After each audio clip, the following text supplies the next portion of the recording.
थे और बहुत बुरी तरीके से आग लगी हुई थी। आसपास के जितने भी लोग थे वो सभी मर रहे थे और वहाँ का सीन सच में काफी ज्यादा खतरनाक था, क्योंकि उस महल के अंदर रहने वाले जितने भी सर्वेंट्स थे उन सभी को वहाँ पर आए हुए असैसिन्स मार रहे थे, बहुत बुरी तरीके से मार रहे थे। वहाँ पर जितने भी लेडीज थी और जितने भी बटलर्स थे उन सभी को उन्हें बहुत बुरी तरीके से जान से मार डाला था और किसी के हाथ काट दिए थे और किसी का गला। पूरे में लाशें हो रही थी। जिसके बाद दिखाया जाता है कि वहाँ पर दो लोगों की लड़ाई चल रही है और हमें दिखाते हैं कि एक इसमें हमारा एमसी है और दूसरा उसे मारने के लिए आया हुआ असैसिन। उसको मारता हुआ असैसिन उसके ऊपर फिर से हमला करता है, पर जो हमारा एमसी होता है वो उसे रोकने की कोशिश कर रहा था, पर उसे इस चीज में काफी ज्यादा दिक्कत आ रही थी, पर फिर भी वो उसे रोक रहा था। जिसके बाद हमें इसके बारे में बताया जाता है कि ये रंगनार क्लैन है, एक ग्रेट ड्यूकल क्लैन जो कि नॉर्थ वेस्ट के एंड से एम्पायर की काफी ज्यादा रक्षा करता है। और एक वजह जिसकी वजह से रंगनार क्लैन अभी तक अकेला टिका हुआ है उसके द ग्रेट नॉर्थन वॉल जो कि हजारों सालों से यहाँ पर है, और काफी ज्यादा स्पेशल कॉन्स्टिट्यूशन की वजह से, जिसकी वजह से कहा जाता है कि रंगनार क्लैन के अंदर जितने भी लोग होते हैं उनके पास ड्रैगन ब्लड इनहेरिट होता है, और इसकी वजह से जन्म से ही उनके पास काफी ज्यादा मैजिक पावर्स और स्टेमिना होता है, और साथ ही काफी ज्यादा कमाल का स्पोर्ट्समैन टैलेंट भी। और एमसी कहता है कि मुझे छोड़कर ये सबके पास है, और हमें दिखता है कि छाती से लेकर पेट तक एक काफी ज्यादा गहरा कट लग चुका था जिसमें से बहुत ज्यादा खून आ रहा था, और इसकी वजह से वो बहुत ज्यादा घायल होकर जमीन पर गिर गया था जिसमें से बहुत ज्यादा खून बह रहा था। और उसके सामने खड़ा हुआ असैसिन उससे कहता है कि सब कुछ खत्म हो गया पर तुम कभी भी नहीं सीख पाए। यहाँ ऐसी कई सारी चीजें जो चाहकर भी तुम नहीं कर सकते, चाहे तुम इसमें कितना ही एफर्ट क्यों न डाल दो, और ऐसे लोगों को लोग नो टैलेंट कहा करते हैं। ये सुनकर वो कहता है कि क्या, तो जो असैसिन था वो अपने चेहरे से अपने मास्क को हटाते हुए उससे कहता है कि तुम रंगनार क्लैन की लेगेसी को आगे बढ़ाना चाहते हो, पर जब तुम्हारे पास बिल्कुल भी टैलेंट नहीं है उसके बाद भी तुमसे तो अच्छा ये सब मैं कर सकता हूँ, यंग मास्टर थियो। और हम इसके बारे में बताया जाता है कि जो हमारा एमसी है उसका नाम थियो है। ये देखकर वो भी काफी ज्यादा हैरान था क्योंकि ये रैंक डाउन था, और वो उससे कहता है कि आखिर तुमने ऐसा क्यों किया। वो कहता है कि हर दिन सुबह उठकर तुम्हारी बेकार सी कोशिशों को देखना जब तुम्हारे पास टैलेंट ही नहीं है। सच में ये काफी ज्यादा पिटीफुल साइड था, और वैसे भी हार्ड वर्क करना वैसे भी तुम्हें कहीं पर लेकर नहीं जाने वाला था। और ये कहकर वो और ज्यादा जोर से हंसना चालू कर देता है और कहता है द इनविजिबल ऑफ रंगनाक, ये सच में तुम्हारे लिए पूरे परफेक्ट है। तुम्हें तो जाकर अपने बेकार से टैलेंट को लेकर कहीं पर छुप जाना चाहिए था, क्योंकि ये देखना सच में काफी ज्यादा लाफेबल था कि किस तरीके से तुम स्ट्रगल कर रहे थे कुछ ऐसा करने की जिससे तुम कुछ कर सको। पर ये सुनने के बाद थियो को बहुत ज्यादा गुस्सा आ रहा था और वो दांत भींचते हुए उससे कहता है क्या इसका मतलब तुम जानबूझकर मेरे सोर्स में इंस्ट्रक्टर बने थे जिससे तुम मुझे वो बेकार सी सोर्स में टेक्निक सिखा सको, जिससे तुम रोज पैलेस को बेच सको। और अब ये जानने के बाद थियो को उसके ऊपर बहुत ज्यादा गुस्सा आ रहा था, इसलिए वो उसे काफी ज्यादा गालियां देता है, और ऐसे करके वो चिल्ला रहा था। पर तभी रैंडॉन अपनी तलवार को घुमाता है और उसके कंधे से उसके एक हाथ को अलग कर देता है। ये देखकर थियो जोर से चिल्लाना चालू कर देता है कि उसका हाथ बहुत बुरी तरीके से कट गया था और पूरे तक खून ही खून आ रहा था। पर रैंगडॉग एक लंबी सी सांस लेते हुए कहता है कि यंग मास्टर आखिर ये गलती मेरी कैसे हो सकती है, और फिर वो उसके सिर को पकड़ और फिर वो उसके बालों को पकड़ लेता है और कहता है कि यहाँ पर जितनी भी चीजें हो रही हैं ये सब तुम्हारी वजह से हो रही हैं, क्या तुम ये सब नहीं देख सकते। और वो उसे इशारा करते हुए कहता है कि देखो। वो सामने की तरफ दिखाते हुए कहता है कि आखिर जो रोज पैलेस है वो यहाँ पर जल रहा है किसकी वजह से, आखिर यहाँ पर रहने वाले जितने भी हाउस होल्ड मेंबर्स थे आखिर वो क्यों मर रहे हैं, और आखिर जो तुम्हारी माँ थी। और हमें साइड में दिखाते हैं कि एक आदमी उसकी माँ को उसके बालों से घसीटते हुए उसकी तरफ ही लेकर आ रहा था, और वो उसके सामने लाकर उसे पटक देता है। और रैंडॉन आगे कहता है कि जिसकी वजह से तुम्हारी माँ एक कोड लाइफलेस क्रॉप यानी लाश के अंदर बदल चुकी है, ये सब तुम्हारी वजह से ही है। और ये देख रहा थियो कुछ भी नहीं कर पा रहा था, उसके चेहरे पे किसी तरीके का एक्सप्रेशन चाहकर भी नहीं आ रहा था। और रैंडॉन उससे आगे कहता है कि ये सब तुम्हारी वजह से हुआ है। इनविजिबल ऑफ रंगनार, किसी भी क्लैन को रूल करने के लिए सबसे ज्यादा स्ट्रॉन्ग होना जरूरी है, पर तुम तो सबसे ज्यादा कमजोर थे। और उसको इस तरीके से अपनी बेबसी को देखकर बहुत ज्यादा गुस्सा आ रहा था, इसलिए वो रैंगडॉन का नाम लेता है और जल्दी से उसकी तलवार को निकालते हुए गुस्से में उसकी तरफ हमला करने के लिए आने लग जाता है। ये देखकर कि वो अचानक से उसके ऊपर हमला कर रहा है, रैंगडॉन भी थोड़ा सरप्राइज हो गया था। पर अचानक एक तलवार आती है जो कि थियो की छाती को चीरते हुए आर पार निकल गई थी। इसकी वजह से जो उसका अटैक था वो यहाँ पर फेल हो गया था, और अचानक ही वहाँ पे एक आदमी आता है जो कि रैंगडॉन से कहता है कि तुम बहुत ज्यादा बातें करते हो, जल्दी से इसे खत्म करो। वो उससे माफी मांगता है, और जमीन पर पड़ा हुआ थियो जिसकी कंडीशन बहुत बुरी तरीके से खराब थी और अब वो धीरे धीरे कर यहाँ पर मर रहा था, वो अपने आप से कहता है कि मैं अब धीरे धीरे कर अपने मेमोरीज के अंदर खोता जा रहा हूँ। ये सब कुछ खत्म हो गया, सब कुछ खत्म हो गया। मैं किसी की रक्षा नहीं कर पाया और ना ही मैं कुछ कर दिखा पाया, सारी चीजें मेरी आंखों के सामने जल गई, और क्या सच में यही अंत है। इसलिए वो मर रहा था, और वो कहता है कि टैलेंट, अगर मेरे पास थोड़ा सा टैलेंट होता तो शायद मैं ये सब बचा पाता, चीजें पहले से अलग हो सकती थी। पर अचानक उसकी आंखें जैसी बंद होती हैं तो उसके सामने एक सिस्टम ओपन हो जाता है जहाँ पर वो कहता है कि तुम मर चुके हो, और अब थियो का जो ट्रायल है वो यहाँ पे एक्टिवेट हो चुका है। इसी वजह से वो रिग्रेशन पॉइंट पर वापस रिटर्न हो रहा है, जिसके बाद स्क्रीन पूरी तरह से व्हाइट हो जाती है, और अचानक ही हमें थियो को दिखाते हैं जो कि काफी ज्यादा छोटा था, और अचानक ही उसके सामने एक तलवार आती है। वो अपने सामने रैंडॉन को देखता है जो कि उससे कहता है कि तुम काफी ज्यादा थके थके से लग रहे हो, चलो हम लोग आज हमारे लेसन को यहीं पर खत्म करते हैं। थियो काफी ज्यादा कंफ्यूज था और वो कहता कहता है कि आखिर ये क्या है। वो कहता है लगता है कि तुम्हारा ध्यान कहीं और ही है। थियो कहता है कि रुको, अभी क्या हुआ कि मैं अभी मर नहीं गया था। और फिर उसे ऐसा लगता है कि शायद वो अपनी जिंदगी के जो फ्लैशबैक्स थे उनको देख रहा है। रैंगडॉन उसे कहता है कि यंग मास्टर, और वो कहता है कि मुझे यकीन नहीं हो रहा कि जो मेरा फ्लैशबैक है उसमें मुझे फिर से उस कमीने रैंगडॉन के चेहरे को ही देखना पड़ रहा है। सच में मौत अपने आखिरी मूवमेंट में भी सच में काफी ज्यादा क्रूल है। और अचानक ही उसके सामने एक सिस्टम पॉपअप होता है। ये देख वो थोड़ा सा कंफ्यूज था और वो रैंगडॉन के सामने एक सिस्टम को देखता है जब ट्यूटोरियल क्वेस्ट बताया जाता है कि उसे रैंगडॉन के चेहरे पर एक मुक्का मारना है। ये सुनकर वो कंफ्यूज था और वो कहता है कि ट्यूटोरियल क्वेस्ट पंच, आखिर ये सब किस तरीके की बकवास है? क्या फ्लैशबैक सच में इस तरीके से काम करते हैं? पर देख कर लगता नहीं है कि जैसे कि ये इसे देख सकता है। रैंगडॉन उससे पूछता है कि क्या हुआ। थियो अपनी तलवार को जमीन पर छोड़ देता है और कहता है कि मुझे नहीं पता कि आखिर असल में यहाँ क्या हो रहा है, पर शायद ये भगवान का दिया हुआ कोई गिफ्ट हो सकता है जिससे मैं मरने से पहले अपनी थोड़ी बहुत फ्रस्ट्रेशन को निकाल सकूं। और ये बोलकर जैसे वो एक मुक्का बनाता है और वो उसके चेहरे पर पंच को मारने के लिए पूरी तरह से तैयार था और कहता है कि भले ही एक सपना ही क्यों ना हो, मैं फिर भी तुम्हें कावता जोर का पंच जरूर मारूंगा। रैंगडॉन ये देखकर थोड़ा सा कंफ्यूज था, पर सभी लोगों के सामने जैसे वो उसे पंच मारता है इसकी वजह से रैंगडॉन को कोई भी असर नहीं पड़ता। ये देखकर वो काफी ज्यादा कंफ्यूज था, पर जो थियो था वो काफी ज्यादा खुश था।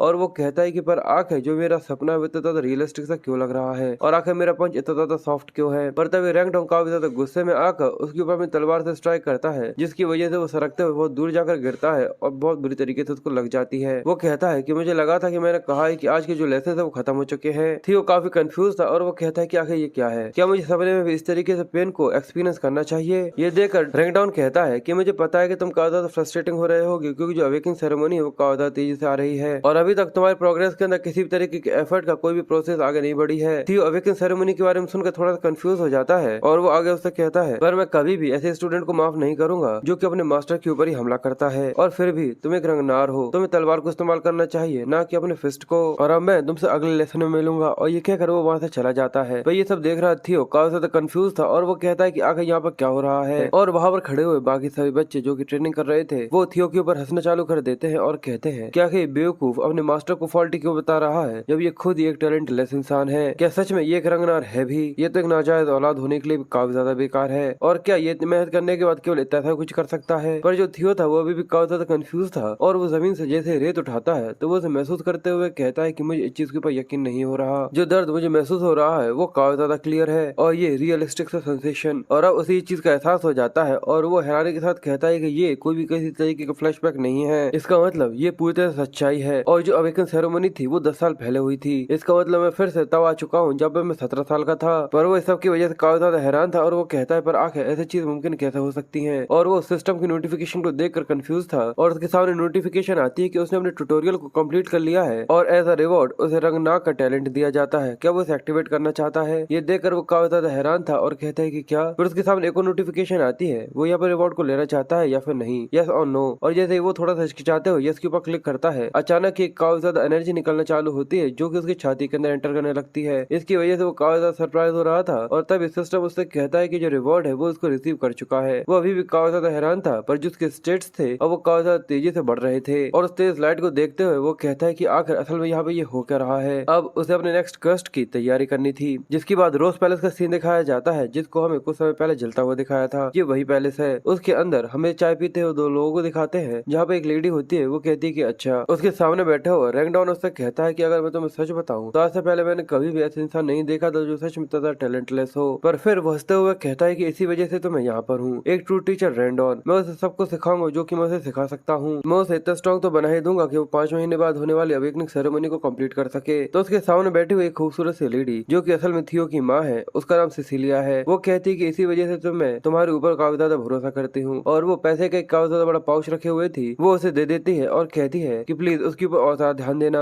उसे लेते हुए रैंगडॉन उससे कहता है कि बिल्कुल, अब मैं तो ये सोच रहा हूँ कि मैं दिन और रात उसको काफी ज्यादा टीच करूँ, इसलिए तो उसकी चिंता मत करो। सिसिलिया उससे कहती है कि मुझे इस चीज की चिंता नहीं है, मुझे थियो के ऊपर भरोसा है। फिर वहाँ से बाहर आ जाने के बाद रैंगडॉन उस पैसे को देखते हुए कहता है कि तुम्हें उसकी चिंता करनी चाहिए और इसके अलावा मैं उसको सही तरीके से टीच नहीं कर रहा हूँ। तो ये पूरे सच है कि उसके अंदर टैलेंट की काफी ज्यादा कमी है और बिल्कुल जैसी माँ वैसा ही बेटा, इन दोनों का खून बिल्कुल भी अलग नहीं है। सच में ये काफी ज्यादा अच्छा है। चलो पैसे देखते हैं। और उसके अंदर काफी ज्यादा सोने के सिक्के थे। ये देखकर वो कहता है कि जैसा कि मुझे एक्सपेक्ट करना चाहिए था, और साथ ही टाइटल वो भी रंगनाग के डायरेक्ट लाइन के ट्यूटर का, और एक रिवॉर्ड जो कि मुझे थियो और उसकी बढ़ती हुई इन्फॉर्मेशन को डिस्क्लोज करने का मिलता है। सच में वो इंसान मेरे फ्यूचर की गारंटी है। लगता है कि वो बेवकूफ रंगनार सच में मेरे फ्यूचर के लिए काफी ज्यादा अच्छा है। तभी वो देखता है कि सामने से कोई इंसान भागता हुआ आ रहा है और वो देखता है कि ये तो वही बेवकूफ है। वो थियो को देखता है जो कि काफी ज्यादा तेजी से भागता हुआ आ रहा था, पर वो वहाँ पर उसके सामने नहीं रुकता बल्कि वहाँ से भागता हुआ आगे निकल जाता है। ये देखकर रैंगडोंग थोड़ा सा कंफ्यूज था और वो कहता है कि सच में, और हमें थियो को दिखाते हैं जो कि वहाँ पर बिना किसी से कुछ भी कहे केवल भागता जा रहा था। और जिसके बाद हम उसकी माँ को दिखाते हैं जो कि अपने बटलर से कोई बात कर रही थी। अचानक थियो वहाँ पर भागते हुए अपनी माँ को आवाज देता है, तो जैसे ही वो पलट कर देखती है तो वो अपने बच्चे को देख कर कहती है कि थियो, तुम जरूर आज की ट्रेनिंग की वजह से काफी ज्यादा थक गए होगे। पर थियो आकर अपनी माँ के गले लग जाता है और वहाँ पर आकर बिल्कुल चिपक जाता है। ये देख कर उसकी माँ हैरान थी और वो कहती है कि लड़के आखिर तुम्हें क्या हुआ। क्योंकि यहाँ पर थियो आते ही उसके गले लग जाता है और बहुत बुरी तरीके से रोना चालू कर देता है, क्योंकि उसे पता था कि उससे कुछ समय पहले क्या देखा था। इसी वजह से वो कहता है कि वो सच में वापस आ चुका है। 10 साल पहले वो अपने पास्ट में वापस आ चुका है और उसके लिए अपने माँ से इस तरीके से गला लगना काफी ज्यादा इमोशनल था। और वो उस समय को भी याद करता है जहाँ पर उसकी हालत बहुत बुरी तरीके से खराब थी। रैंडॉन उसको सिर से पकड़ा हुआ था और उसके सामने उसकी माँ की लाश पड़ी हुई थी जो कि पूरी तरह खून खुआन हो रही थी और थियो चाहकर भी उसके लिए कुछ भी नहीं कर सकता था।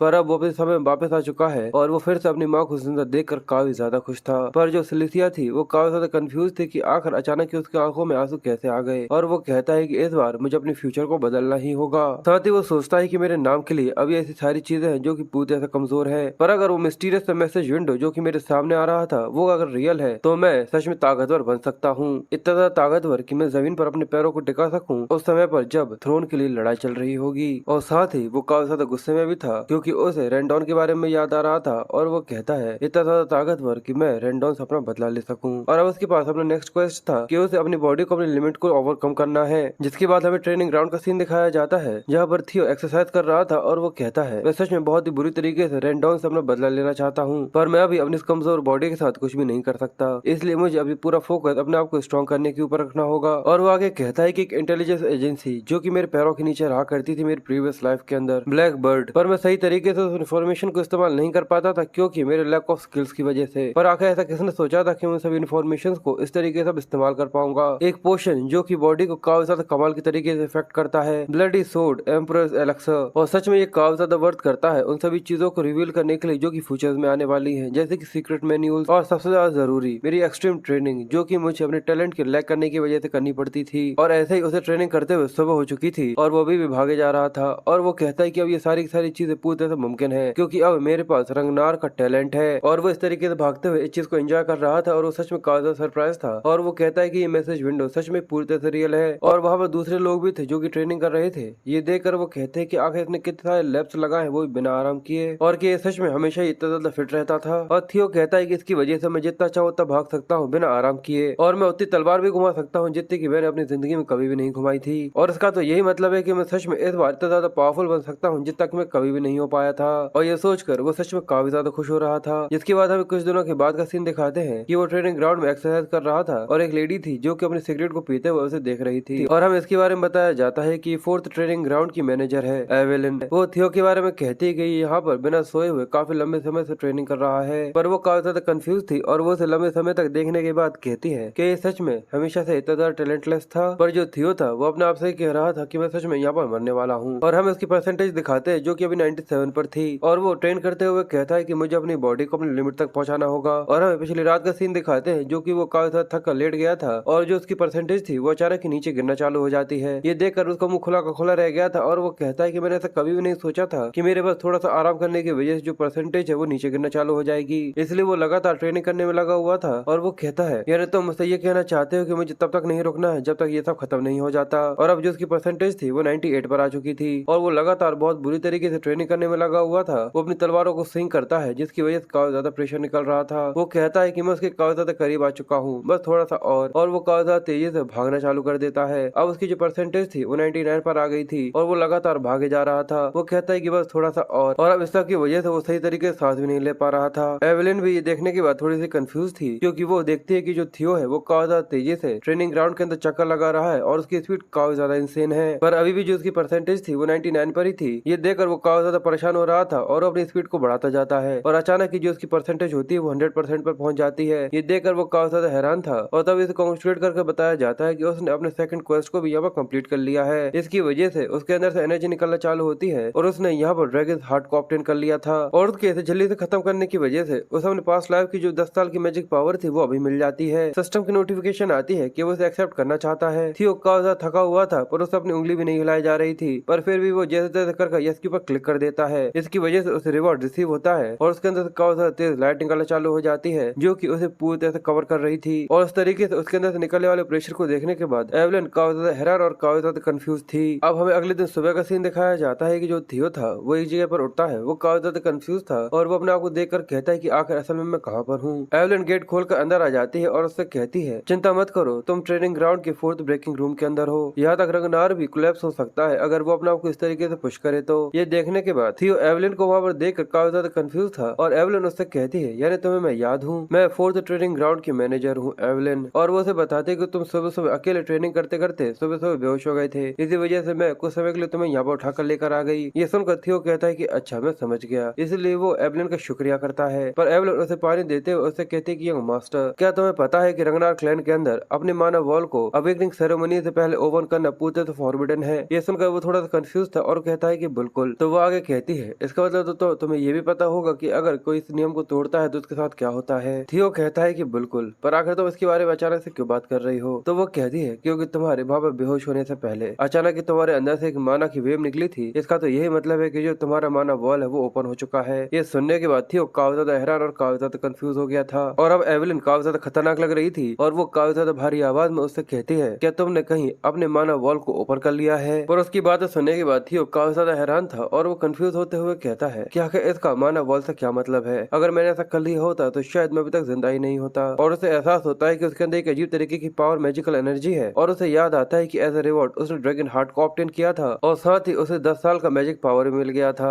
और जैसे उसे ये याद आता है वो कहता है कि सच में ये काफी हैरानी की बात है। और अचानक ही जो उसका चेहरा था वो इसकी वजह से खिल जाता है। वो कहता है कि सच में ड्रैगन हार्ट। जिसके बाद हमें ड्रैगन हार्ट के बारे में बताया जाता है कि जो माना वॉल होती है उसे ड्रैगन हार्ट के अंदर रखा जा सकता है और माना वॉल को हार्ट के अंदर रखना ये काफी ज्यादा एफिशिएंट और ऑपरेटिंग होता है। पर किसी भी इंसान के पास जिसके पास ड्रैगन हार्ट नहीं है वो इस तरीके का कुछ भी नहीं कर सकता, क्योंकि किसी भी इंसान का दिल माना वॉल को हैंडल कर ही नहीं सकता। इसी वजह से हर एक इंसान, जहाँ तक रंगनार भी, ड्रैगन हार्ट के पीछे पड़े हुए होते हैं, क्योंकि ये सबसे ज्यादा आसान तरीका होता है जिससे काफी ज्यादा पावरफुल बनाया जा सकता है। पर ऐसा कोई भी इंसान नहीं जो कि इंसानों की लिमिटेशंस को ओवरकम कर सके। पर अब वही ड्रैगन हार्ट मुझे मिल चुका है, वो भी मेरे क्वेस्ट के रिवॉर्ड की वजह से। ये काफी ज्यादा अमेजिंग है और अब इसकी वजह से मुझे सिचुएशन के बारे में अब काफी अच्छी तरीके से पता चल चुका है। जिसके बाद हमें एवलिन के बारे में बताया जाता है कि वो एक हाई रैंकिंग सोर्समैन है और उसके लेफ्ट हाथ के खोने की वजह से वो पहले रिटायर हो चुकी थी और उसके बाद वो 4th ट्रेनिंग ग्राउंड के मैनेजर बन गई। पर इससे पहले वो व्हाइट आर्मर ड्रैगन के एवलिन की कमांडिंग ऑफिसर हुआ करती थी और वो इतनी ज्यादा स्किल्ड थी कि डीमन ड्रैगन, जो कि व्हाइट आर्मर ड्रैगन के क्लैमिटी है, वो भी उसको काफी ज्यादा प्रेज किया करते थे। और इसके अलावा उसे इस तरीके से भी जाना जाता था कि वो केवल अपने उसूलों पर ही चलती है। वो लोगों में से नहीं है जो कि स्टेटस और स्ट्रेंथ के बारे में सोचते हो और वो किसी भी तरीके के झूठ या फिर किसी भी तरीके के धोखे को बिल्कुल भी पसंद नहीं करती। और एक समय पर मैं जब काफी ज्यादा फ्लेक्सिबल था, उसने रिक्वेस्ट करी थी जिससे वो मेरी डायरेक्ट लाइन मास्टर बन सके। और अगर मैं दूसरी भाषा में कहूँ कि इसे अगर पता चल गया कि मेरे पास ड्रैगन हार्ट है जिसके अंदर माना वॉल है, तो मैं तुरंत ही एग्जीक्यूटेड यानी खत्म हो जाऊंगा, मेरे गले को काट दिया जाएगा। पर फिर वो अपने आप से ही कहता है कि इसके अलावा तो क्या होगा अगर मैं यहाँ पर ना पकड़ा जाऊँ और मैं इन सारी चीजों को उसी के खिलाफ इस्तेमाल करूँ। इसलिए थियो मुस्कुराते हुए और बिल्कुल भी ना हिचकिचाते हुए उससे कहता है, क्या तुम इस चीज को हैंडल कर सकती हो? तुम मेरे तुरंत ही एग्जीक्यूशन की बात कर रही हो, वो भी केवल तुम्हारे कुछ महसूस करने की वजह से। क्या तुम सच में इसके कंसिक्वेंसेस को भुगतने के लिए तैयार हो? ये सुनने के बाद एवलिन थोड़ी सी कंफ्यूज हो जाती है और थियो उससे आगे कहता है कि मैं रंगनार का हायर हूँ। अगर किसी को भी इसके बारे में पता चल गया कि जो तुम्हारे मेरे ऊपर शक है वो पूरी तरह से बेकार और गलत है, तो तुम्हें इस तरीके से लिया जाएगा कि तुम रंगनार के नाम को यहाँ पर गिराने की कोशिश कर रही हो। ये सुनकर वो कहती कि हाँ यही रूल्स है। तो थियो अपनी बड़ी सी आंखें दिखाते हुए, जिसकी वजह से वो काफी डरावना सा लग रहा था, वो उससे आगे कहता है, तो तुम्हें तो इसके बारे में अच्छे तरीके से पता ही होगा कि हायर को बेइज्जत करने की जो पनिशमेंट है वो क्या है। ये सुनने के बाद वो कहती है कि एग्जीक्यूशन। थियो कहता है, तो तुम्हें काफी अच्छी तरीके से पता है, तो क्यों ना तुम आगे बढ़ो और इस चीज को चेक करो। एवलिन काफी हैरान थी और वो कहती है कि रुको, आगे किस तरीके की फीलिंग है, कि ये सच में हमेशा से इस तरीके का इंसान था? और उस समय वो डेफिनेटली एक माना वेब थी,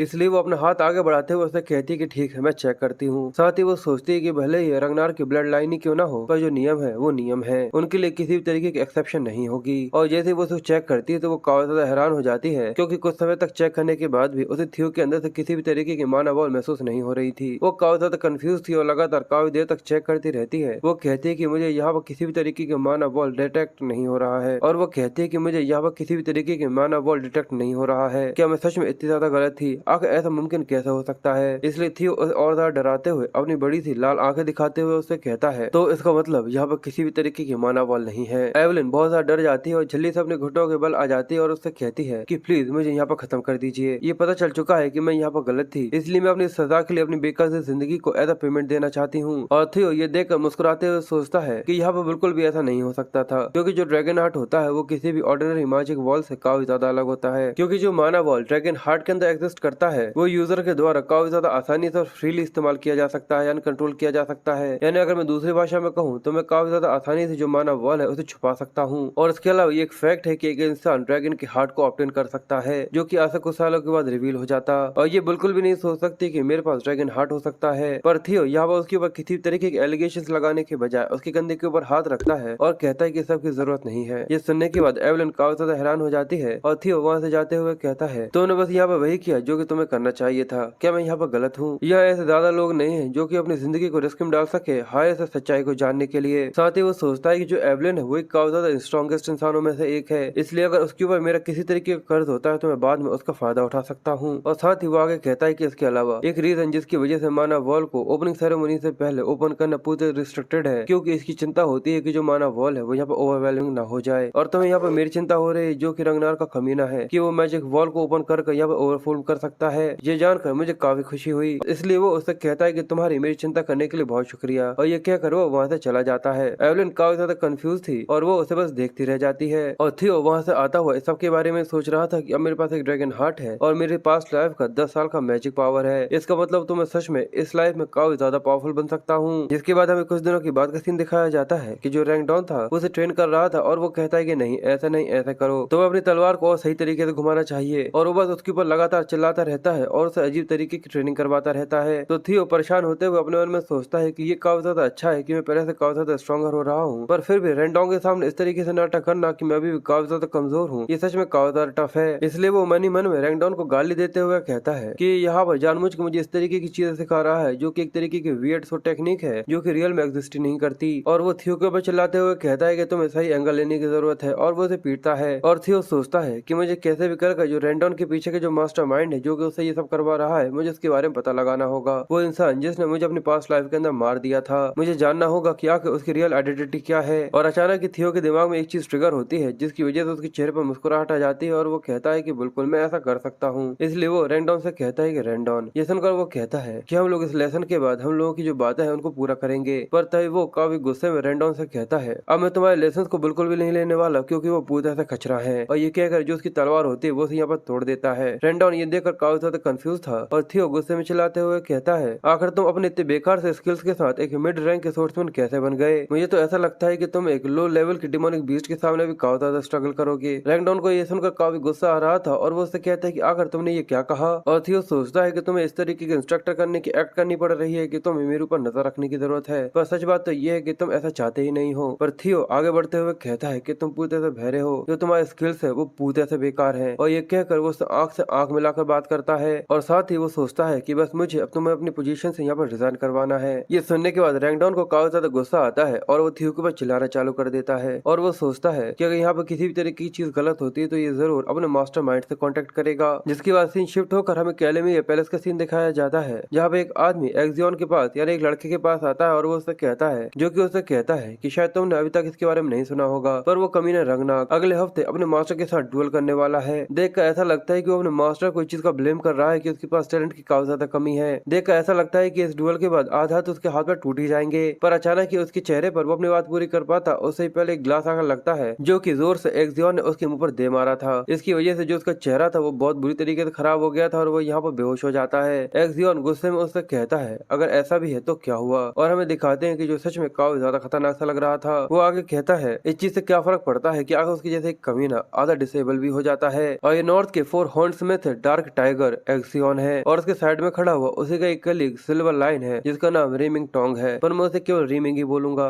क्योंकि वो ज्यादा अच्छा लगता है सुनने में, है ना। पर वहीं एक आदमी अंदर आते हुए उससे कहता है कि ऐसा हो सकता है कि चीजें काफी ज्यादा गलत जा सकती हैं अगर हम लोगों ने जरा सा भी यहाँ पर नरमी बरती। और उसके बारे में बताया जाता है कि 9 ड्रैगन में से एक है स्काई ड्रैगन और इसका नाम एड है। एक्सियल कहता है कि ये पूरी तरह सच है, पर ये केवल उन लोगों के लिए जिनके पास टैलेंट होता है। आप कुछ जरूरत से ज्यादा ही चिंता कर रहे हैं अंकल, पर आखिर आपको जैसे कमीने की चिंता करने की जरूरत ही क्या है। एड कहता है कि रंगनार के अंदर ऐसी कई सारी चीजें हो सकती हैं जिनके बारे में हम कभी सोच भी नहीं सकते, भले ही उनकी एक सिंगल पॉसिबिलिटी ही क्यों ना हो। हवा के अंदर एक चिंगारी पूरे के पूरे जंगल को किसी भी समय आग लगा लगा सकती है। पर एक्सियन उससे कहता है कि ये चीज तो काफी ज्यादा अच्छी है क्योंकि इंस्ट्रक्टर हम लोगों के लिए उसका ख्याल रखेगा, यानी उसको खत्म कर देगा। जिसके बाद सीन शिफ्ट होता है और हमें काफी ज्यादा बड़े एरिना का सीन दिखाया जाता है जहाँ पर जितने भी स्टूडेंट्स थे वहाँ पर सब कुछ देखने के लिए आए हुए थे और कई सारे बड़े बड़े लोग भी थे जो कि दूर से ये सब देख रहे थे। और वहाँ पर खड़ा हुआ थियो अपनी तलवार को रखे हुए काफी ज्यादा परेशान था और वो कहता है कि मैं बस उसे फायर करना चाहता था उसकी बेइज्जती करने के बाद, पर अब लगता है कि चीजें हाथ से काफी ज्यादा बाहर जा चुकी हैं। पर अब पहले से अब ये सब हो चुका है और अब उसके पास अपना थर्ड क्वेस्ट आ चुका था कि उसे रैंकडॉन से लड़ाई करनी है और उसे जीतना है। इसलिए वो अपने गुस्से को रिलीज करते हुए उसे लड़ने के लिए पूरी तरह से तैयार था और कहता है कि अब समय आ चुका है कि मैं रैंकडॉन से अपना बदला लूं। जिसके बाद सीन फिर से वहीं शिफ्ट हो जाता है जहाँ पर थियो उसके ऊपर गुस्सा करते हुए कह रहा था कि जो तुम्हारा स्किल्स है वो पूरी तरह से कचरा है, इसलिए वो रैंकडॉन से कहता है कि तुम्हें फायर किया जाता है, यहाँ से दफा हो जाओ। ये सुनने के बाद वो काफी ज्यादा हैरान था और वो थियो के ऊपर चिल्लाना चालू कर देता है, पर थियो था कि उसके सुनने के लिए तैयार ही नहीं था। वो उससे कहता है कि मैं एक्सेप्ट नहीं कर सकता क्योंकि हमारे टर्म के हिसाब से अभी ऐसी कई सारी चीजें जो कि कॉन्ट्रैक्ट के हिसाब से और भी ज्यादा लंबी चलने वाली हैं। पर थियो कहता है कि तुम्हारे टर्म और कॉन्ट्रैक्ट से क्या फर्क पड़ता है, अगर एम्प्लॉयर ने कह दिया कि तुम फायर हो चुके हो तो सब कुछ खत्म हो गया है। पर साथ ही वो सोचता है कि जैसा मेरा पास्ट था उसके हिसाब से तो मुझे इसे तुरंत ही इतना ज्यादा पीटना चाहिए कि जैसे मैं इसे मार सकूं, पर अभी मैं अपने स्किल्स के ऊपर इतना ज्यादा कॉन्फिडेंट नहीं हूँ, इसलिए अभी मुझे अपने आप को सेपरेट करना होगा जिससे मैं इसकी जितनी भी इन्फॉर्मेशन है उसको निकाल सकूं। और रैंडॉन ये सब देखकर सोचता है कि अगर इसने मुझे इस तरीके से फायर कर दिया तो जो मेरा मिशन है वो यहाँ पर खत्म हो जाएगा और फेल हो जाएगा, इसलिए मुझे इससे किसी तरीके से बात करनी होगी। इसलिए वो उसके ऊपर चिल्लाते हुए कहता है कि ये मास्टर रुक जाओ, ये नियमों के पूरी तरह से खिलाफ है, मैं इसके बारे में जाकर रिपोर्ट करूंगा। पर तभी जो थियो था उसके सामने क्वेस्ट आ जाता है जहाँ पर उसे रैंडॉन से लड़ना था और उसके खिलाफ जीतना था। ये देखकर वो थोड़ा सा कंफ्यूज था क्योंकि तभी वहाँ पर एवलिन आ जाती है जो कि उससे कहती है अगर ऐसा है तो क्यों ना तुम ऐसा करो, क्यों ना हम लोग इन चीजों को रंगनाक के तरीकों से रिसॉल्व करें। ये देखकर वो दोनों ही काफी ज्यादा कंफ्यूज थे और थियो कहता है कि रंगनाक के तरीकों से क्या इसका मतलब ये है, और वो उससे कहता है और वो आगे कहती है the strong of the rule, और वो उन लोगों को बताती है क्यों ना हम लोग इस शॉर्ट मैच से इस चीज को डिसाइड करें कि आगे यहाँ पर क्या होगा। तुम्हें इतना ज्यादा आगे जाकर इस चीज को रिपोर्ट करने की जरूरत नहीं है, जो कि यहाँ पर जीतेगा उसी के यहाँ पर बातों को माना जाएगा। ये सुनकर रैंडॉन काफी ज्यादा खुश हो जाता है और कहता है कि ये तो काफी ज्यादा कमाल का आइडिया है, और साथ ही वो सोचता है ऐसा लगता है कि भगवान यहाँ पे मेरी मदद कर रहे हैं। इसलिए एवलिन आगे कहती है कि आज से एक हफ्ते के बाद ये डुअल होगा, और ये देखने के बाद थियो काफी ज्यादा कंफ्यूज और परेशान था और वो मुस्कुराते हुए कहती है तो चलो ठीक है, अब सारी चीजें यहाँ पर क्लियर हो चुकी हैं। पर थियो काफी ज्यादा परेशान होते हुए सोचता है कि नहीं, बिल्कुल भी नहीं, अभी मैं इतना ज्यादा तैयार नहीं हुआ हूँ कि मैं रैंडॉन को यहाँ पे पीट सकूं। जिसके बाद फिर से सीन एक हफ्ते के बाद के ऊपर आ जाता है जहाँ पर एरिना में वो दोनों एक दूसरे के सामने खड़े हुए थे और सभी लोग उन लोगों को देखकर बातें कर रहे थे। मैंने तो इसके बारे में ये सुना है कि वो सही तरीके से अपनी तलवारों तक को नहीं घुमा सकता, तो वो कहते हैं कि सच में क्या इसकी बात भी अभी तक ये रंगनाक है। मैं तो इसको ये भी नहीं कह सकता कि अगर ये एक नॉर्मल रंगनाक है या फिर कुछ और, सच में ये एक रंगनाक के लिए पूरी तरह से विकलांग है। और ऐसे और भी कई सारी बातें होती है जो कि थियो के खिलाफ जा रही थी। और रैंडॉन ये सब सुनकर मुस्कुराते हुए उसे कहता है कि मास्टर, अगर तुम अभी भी मुझसे माफी मांग लेते हो तो सारी चीजें यहाँ पर खत्म हो सकती है। मैं ऐसे ट्रीट करूंगा कि जैसे ये सब हुआ ही नहीं था, इसलिए तुम्हें अपने घमंड के ऊपर अपनी जिंदगी को रखने की बिल्कुल भी जरूरत नहीं पड़ेगी। थियो कहता है कि मैं भी तुम्हारे लिए यही कहना चाहूंगा, अगर तुम एक हाथ के स्पोर्ट्समैन नहीं बनना चाहते तो तुम्हारे लिए यही अच्छा होगा कि इस चीज को एक्सेप्ट करो और यहाँ से दफा हो जाओ। ये सुनने के बाद रैंडॉन काफी ज्यादा गुस्से में आ जाता है और वो काफी ज्यादा खतरनाक लग रहा था, जो कि उससे कहता है कि बिल्कुल आखिरी तक। साथ ही वो सोचता है मैं सोच रहा था कि मैं फिर से इस चीज को एक और बार देखूं क्योंकि तुम एक काफी ज्यादा ब्यूटीफुल इंसान हो, पर ऐसा लगता है कि ये सब करने की जरूरत नहीं है। मुझे लगता है कि मुझे यहाँ पर इसे खत्म कर देना चाहिए, ये बोल करके ये गलती से हो गया था,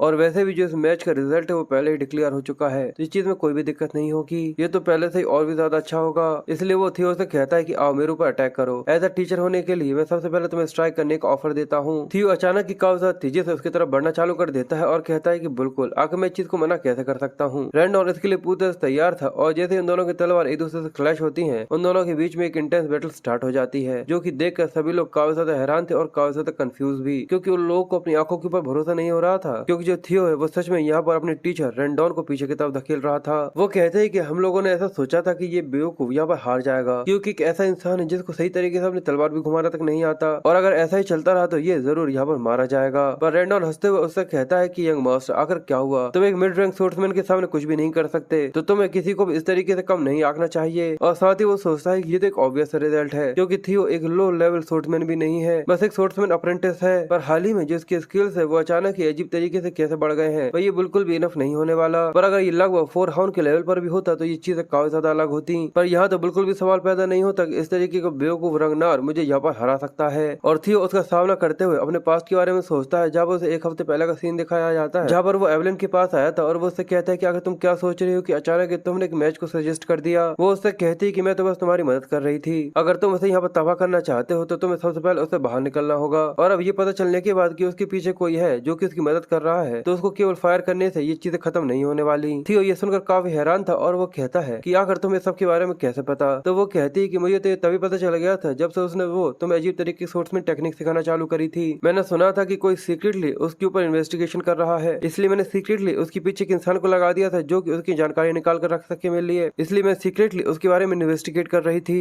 और एवलिन दूर से ये सब देखती रहती थी कि जो रेंडॉन है वो थियो को अजीब तरीके की चीजें सिखा रहा है, और ये देखकर वो सोचती थी कि आगे किस तरीके का एंगल है, आखिर ये कभी ना आया कहाँ से जो कि इस तरीके की चीजें सिखा रहा है। थियो ये देखकर कंफ्यूज था और वो कहता है कि एवलिन के साथ मेरी नजर कभी भी नहीं मिली थी अपने पास्ट लाइफ में, पर ये सब इसी वजह से हुआ क्योंकि ये मेरे मानव वॉल के इंसिडेंट की वजह से इसने मुझे पकड़ लिया था। और एवलिन उसे बताती कि जैसे कि मेरी इन्वेस्टिगेशन थी, रेंडॉन की जितने भी ट्रैक्स हैं वो सारे के सारे कैमेलिया पैलेस के पास लेकर जाते हैं। ये सुनने के बाद थियो काफी ज्यादा हैरान हो गया था और वो कहता है कि कैमेलिया पैलेस यानी कि ये सब इसी वजह से हो रहा है, थ्रोन की उस बेकार से लड़ाई की वजह से। इसलिए थियो को उन लोगों के ऊपर काफी ज्यादा गुस्सा आता है, पर फिर वो सोचता है कि रुक जाओ, और वो उससे कहता है कि मैं काफी ज्यादा सरप्राइज हूँ कि तुमने इस सब के बारे में तो ज्यादा पता लगा लिया, पर फिर भी जो मेरे करंट स्किल्स है मैं उनके साथ अभी रेंडॉन को यहाँ पर नहीं हरा सकता। आखिर तुम उसके लिए क्या करोगी? तो ये सुनकर वो कहती है कि तुम उसे हरा सकते हो, तुम अपने पोटेंशियल को कुछ जरूरत से ज्यादा ही कम आंक रहे हो यंग मास्टर। जिसके बाद सीन फिर से प्रेजेंट में आ जाता है जहाँ पर जो रेंडॉन था वो काफी ज्यादा खतरनाक तरीके से थियो के ऊपर हमला करने में लगा हुआ था, और वो अपनी तलवार को घुमाते हुए कहता है अगर तुम तुरंत ही मेरे सामने घुटनों के बल बैठ जाते हो और माफी मांगते हो तो मैं तुम्हें यहाँ पर माफ कर दूंगा। और ये कहकर वो जैसे स्ट्राइक लगाता है, पर थियो उसे जैसे तैसे करके डॉज कर लेता है। ये देखकर वो कहता है कि यहाँ पर जरूर कुछ न कुछ तो गड़बड़ है, क्योंकि जो थियो के एक्सप्रेशन होते हैं वो जरा से भी चेंज नहीं होते, और यहाँ पर वो बिल्कुल भी स्ट्रगल नहीं कर रहा था। रेंडॉन लगातार उसके ऊपर अटैक करता है, पर वो देखता है कि ये हर बार उसके जितने भी अटैक्स उन सभी को यहाँ पर ब्लॉक कर रहा है।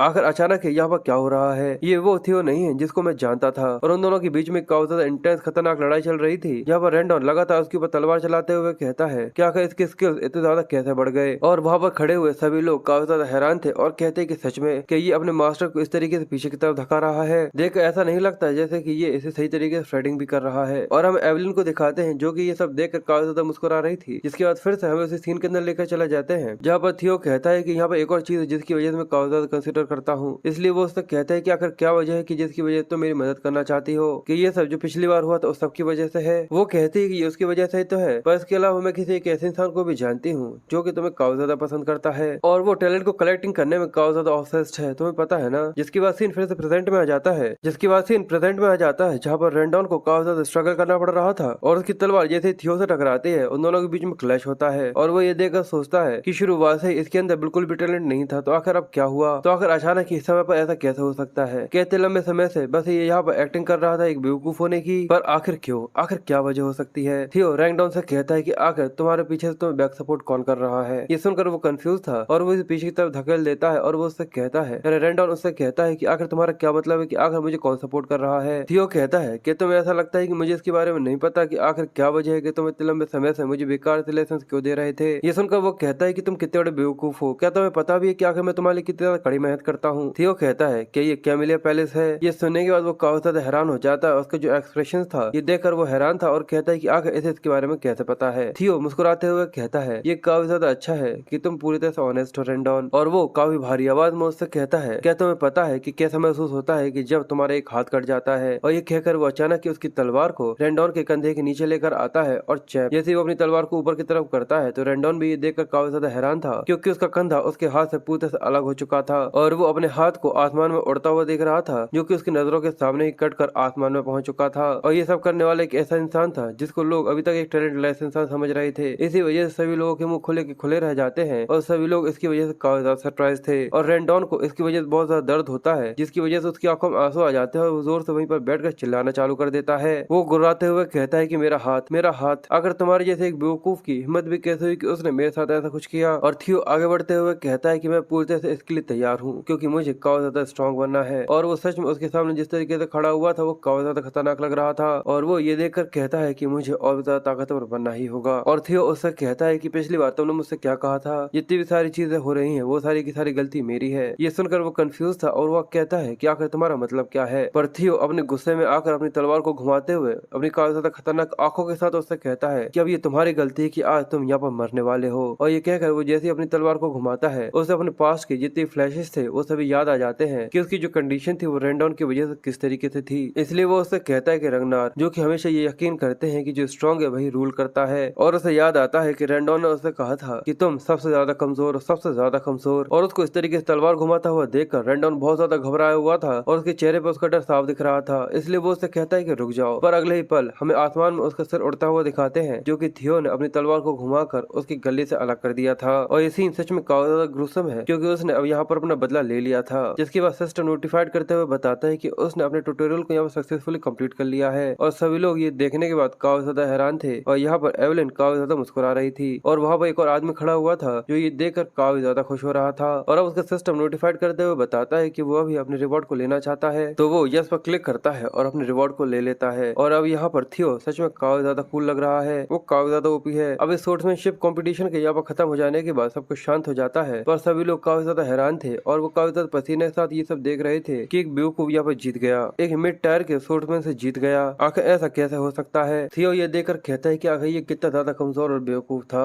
मैंने अपनी पास्ट लाइफ एक ऐसे इंसान के हाथों में बिता दी जो कि ऐसा इंसान था, पर अब चीजें आज के बाद से काफी ज्यादा अलग और काफी ज्यादा मुश्किल होने वाली है। और सिस्टम से जो उसे रिवॉर्ड मिला था उसके अंदर एक एबिलिटी मिलती है ऑब्जर्वेशन, और एक एडिशनल रिवॉर्ड भी मिला था जिसमें उसे 1 साल का मैजिकल पावर और मिलता है। ये देखकर वो कहता है कि मैजिकल पावर, और आखिर जो ऑब्जर्वेशन वो असल में आखिर है क्या? और हमें उसके ऊपर एक आदमी को दिखाते हैं जो कि जंप कर वहाँ पर आ रहा था, पर थियो को इसके बारे में बिल्कुल भी आइडिया नहीं था। पर जैसे ही वो नीचे लैंड करता है उसके पीछे की जो पूरी पूरी जमीन होती है वो फट जाती है, जिसकी वजह से थियो काफी ज्यादा हैरान हो गया था और काफी ज्यादा कंफ्यूज भी। और वो आदमी जैसे ही वहाँ से निकल कर आता है वो थियो को जोर से चिल्लाते हुए आवाज देता है। ये देखकर वो घबराते हुए जैसे पीछे की तरफ मुड़ता है तो वो अपने सामने एक काफी ज्यादा बड़े आदमी को देखता है जिसकी एक आंख पर पैच लगा हुआ था, और वो मुस्कुराकर थियो को ही देख रहा था। और उसके सामने आते हुए हमें इसके बारे में बताया जाता है कि ये डीमन ड्रैगन है, इसका नाम जूलियस है। और उसको यहाँ पर देखने के बाद जो थियो की हालत होती है वो सच में काफी ज्यादा पतली हो जाती है, और थियो की नहीं वहाँ पर बैठे हुए जितने भी लोग थे उन सभी की हालत भी काफी ज्यादा पतली हो गई थी। और वो कहते हैं कि आखिर व्हाइट आर्मर ड्रैगन यहाँ पर क्या कर रहा है? ये तो द 9 ड्रैगन्स में से एक है। पर एवलिन दूसरी वजह से परेशान थी, वो घबराते हुए कहती है कि कमांडर आपने जो फ्लोर है उसे पूरी तबाह कर दिया, क्या नॉर्मली यहाँ पर आना सच में इतना ज्यादा मुश्किल होता है? और जूलियस जो कि डीमन ड्रैगन है उसके अंदर से निकलने वाला ऑरा इतना ज्यादा खतरनाक होता है कि उसकी वजह से आसपास का जो एरिया था वो पूरे डार्क एनर्जी से भर गया था। और थियो काफी ज्यादा घबराया हुआ था, और वो कहता है कि आखिर ये यहाँ पर क्या कर रहा है, आखिर मैंने क्या किया है? और जिस तरीके से उसके अंदर से एनर्जी निकल रही थी थियो काफी ज्यादा घबरा रहा था। पर अचानक की जो सीन होता है वो पूरे चेंज हो जाता है, क्योंकि जो जूलियस था वो वहाँ पर खिलखिलाना चालू कर देता है, और वो उसे पीठ पर जोर जोर से मारते हुए कहता है कि सच में काफी ज्यादा एक्साइटिंग था, ये काफी ज्यादा अच्छा है, काफी ज्यादा अच्छा। और जो थियो की हवा थी वो पूरे पतली हो गई थी, क्योंकि उसके जो हाथ का प्रेशर ही था वो भी काफी ज्यादा खतरनाक था, जिसकी वजह से उसके मुंह से खून आ रहा था। और जूलियस हंसते हुए कहता है कि मैं सच में काफी ज्यादा सरप्राइज हूँ, तुम सच में इस तरीके की किसी चीज को रखे हुए हो। ये काफी ज्यादा कमाल की चीज है कि एक स्टूडेंट अपने मास्टर को सरपास कर सके।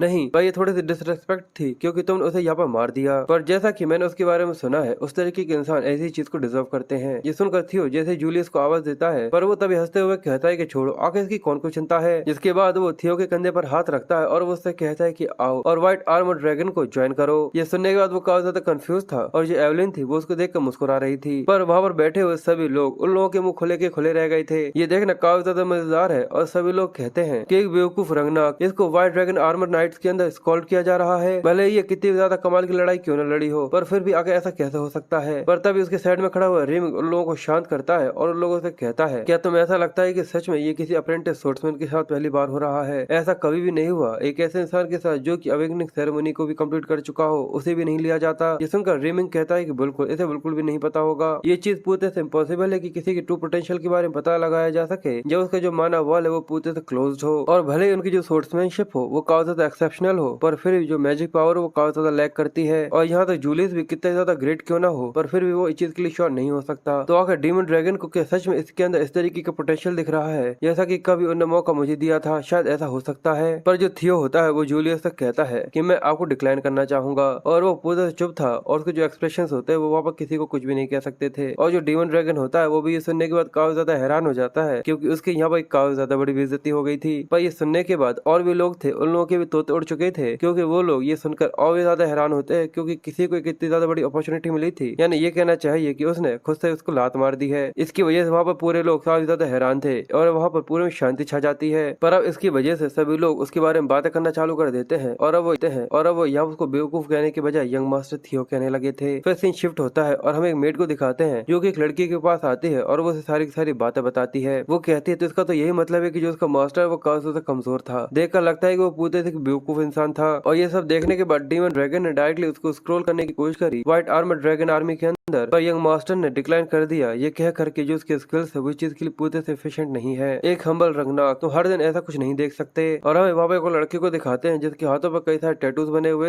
थे और वो काफी ज्यादा खतरनाक लग रहा था। जिसके बाद सीन कैमिली पैलेस का होता है जहाँ पर एक लेडी कहती है कि अब चीजें काफी ज्यादा कॉम्प्लिकेटेड हो रही हैं। मुझे यकीन नहीं हो रहा कि रेंडॉन मारा गया और हम इसके बारे में बताया जाता है कि इसका नाम एमिली है और ये इस पैलेस की लेडी है। तो उसके पीछे खड़ा हुआ आदमी उससे कहता है कि माय लेडी, आपको इसकी चिंता करने की जरूरत नहीं है कि आपने रेंडॉन को इसलिए असाइन नहीं किया था क्योंकि उसकी जो स्किल्स है वो काफी ज्यादा बेकार थे। वो कहती कि ऐसे किसी इंसान की मौत हमारे लिए बिल्कुल भी चिंता दे नहीं है मेरे बड़े भाई। और हमें इसके बारे में बताया जाता है जिसके बारे में मैंने पहले ही बताया था कि इसका ड्रैगन है एड। एमिली आगे कहती है कि डीमन ड्रैगन ने डायरेक्टली पर्सनली जाकर उसको अप्रोच करने की कोशिश करी थी। और इसके अलावा ये भी कहा जा रहा है कि जो एवलिन है उसको इस चीज के ऑर्डर मिले हैं। इसका तो यही मतलब है कि अब हम लोग और भी न्यू मास्टर्स के साथ उसको असाइन करके उसे बिल्कुल भी इंटरफेयर नहीं कर सकते। अगर उसने अब ये शुरू कर दिया और वो अपने पैरों पर खड़ा हो गया तो रोज पैलेस के ऊपर टेक ओवर करना काफी ज्यादा मुश्किल हो जाएगा। पर तभी दरवाजा खोलते तो उसे कहता है कि इसकी चिंता मत करिए, आखिर आप इसकी ज्यादा चिंता क्यों करती हैं? इस चीज का तो बिल्कुल भी सवाल पैदा नहीं होता कि जो क्लैन हेड है वो उसके अंदर जरा सा भी इंटरेस्ट ले जो कि हमारा क्लैन नॉर्मली पोजेस करता है। एमिली कहती है कि तुम इसके बारे में पता भी है कि जो सबसे अच्छा तरीका है रोज पैलेस के ऊपर कंट्रोल करना जिससे क्लैन हेड बिल्कुल भी ऑफेंड ना हो वो है कि थियो पूरी तरह से जिंदगी भर पावरलेस रहे। ये सुनकर एक्सियन उससे कहता है कि यही तो मैं आपसे कह रहा हूँ कि वो बेवकूफ अभी भी पूरी तरह से पावरलेस है। आखिर उसके जैसा कोई इतना ज्यादा कैसे बदल सकता है जिसकी वजह से एवलिन और डीमन ड्रैगन हमेशा ही उसके ऊपर इंटरेस्ट दिखाएं जैसे कि कोई वॉच डॉग हो। एड एक्सियन से काफी गुस्से में उससे कहता है कि तुम्हें कोई भी चीज ऐसी नहीं कहनी चाहिए जिसको तुम काफी ज्यादा जल्दबाजी में कहने की कोशिश कर रहे हो। ये सुनकर वो कहता है अगर ऐसा ही है तो ठीक है, अगर मेरी माँ और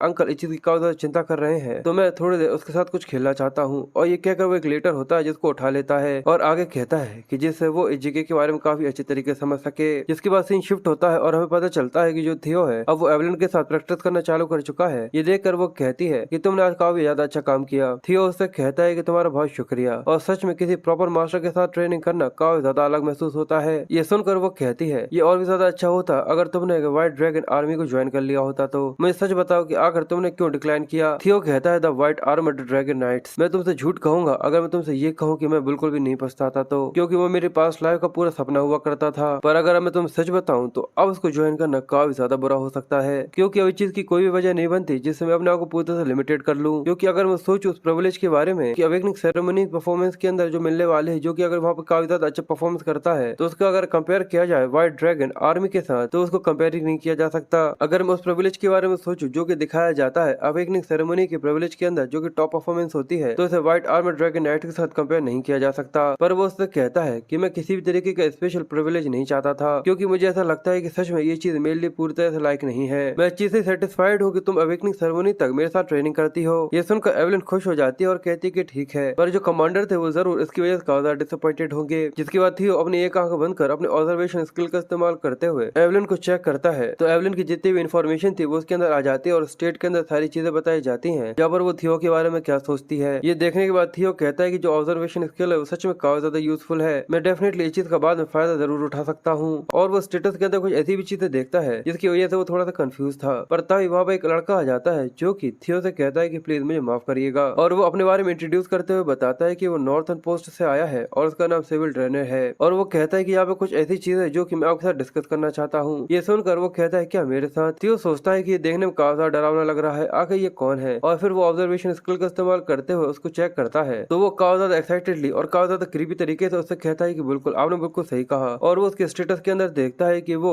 उसके अंदर यानी थियो के साथ लड़ने के लिए पूरी तरह से पागल हो रहा है। और ये जानने के बाद जो थियो की शक्ल होती है वो देखने में सच में काफी ज्यादा फनी लगती है। और अचानक थियो के सामने उसका लास्ट ट्यूटोरियल क्वेस्ट आ जाता है कि जो उसका टाइटल था इनविजिबल ऑफ द रग्नार उसे खत्म करना होगा। और उसकी जो परसेंटेज थी वो 28 पर पहुंच चुकी थी। और वो लड़का उससे कहता है कि मैं इच्छा करता हूँ कि मैं आपको फॉलो करूँ।